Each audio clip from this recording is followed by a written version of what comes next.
নমস্কার, আমরা চারুশ্রীর পক্ষ থেকে আবার চলে এসেছি আর একটা আমাদের বন্দিশ গেম নিয়ে, সম্ভবত বন্দিশ গেম 8 আমাদের এবারে। তো এবারে আমাদের সঙ্গে আমার সঙ্গে আছে আমাদের দুজন সঙ্গীত শিল্পী রয়েছেন। একজন হচ্ছে সুরঙ্গনা পাত্র এবং অনুষ্কা ঘোষ, দুজন রয়েছে। তো আমরা কথা না বাড়িয়ে, কারণ অনেকগুলো বন্দিশ গেম আগে হয়ে গেছে এবং আমরা সেগুলো জানি কিভাবে হয়েছে না হচ্ছে লটারির মধ্যে দিয়ে। তো আমাদের কাছে ঠিক ওই খেলাটা গেম যেহেতু বলেছি, তো অনেকগুলো চিরকুট আছে, চিরকুটগুলো তুলতে হবে, যার কপালে যা হবে সেই রাগ তাকে গাইতে হবে, সেই বন্দিশ গাইতে হবে। আর এইখানে টোটাল একটা লিস্ট করা আছে আমাদের বন্দিশের, ঠিক আছে? আজকে আমরা 12টা রাগের 12টা আলাদা আলাদা বন্দিশ নিয়ে আমরা এসছি। তো আমরা তাহলে চলুন শুরু করে দিই আর কথা না বাড়িয়ে। যে আচ্ছা, প্রথমে কে করবে দুজনের মধ্যে? ঠিক আছে, কে তাহলে? সিনিয়র সুরঙ্গনাই শুরু করে বলছে, তো করুক। তো আমরা তাহলে চলে যাই লটারিতে। তো এখান থেকে দেখি সুরঙ্গনার কপালে কি আছে, একটা তুলে নাও, তুলে নাম্বারটা আমরা দেখে নেব। হ্যাঁ, খোলো বা আমি নাম্বারটা দেখে নিই শর্ট করে, কি নাম্বার আছে? 11 আছে, 11। ক্যামেরায় দেখা যাচ্ছে কিনা জানি না, একটু জুম করে দেখতে হবে। 11 নম্বর, 11 নম্বরে আছে আমাদের নয় ননমে আনবানা মুলতানি দ্রুত একতা হবে। তাহলে আমরা চলে যাই বন্দিশে নয় ননমে আনবানা।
সুন্দর হয়েছে।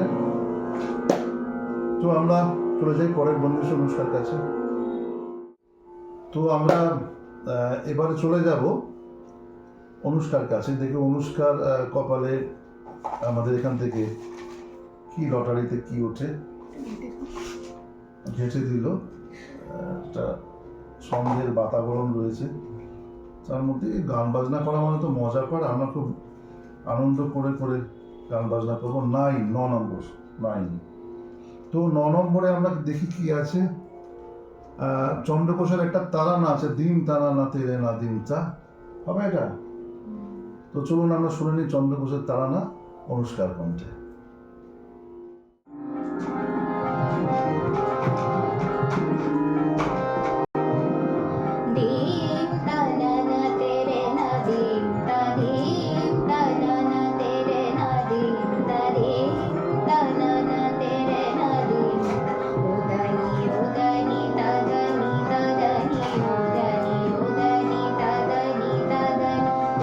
Ta na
হয়েছে।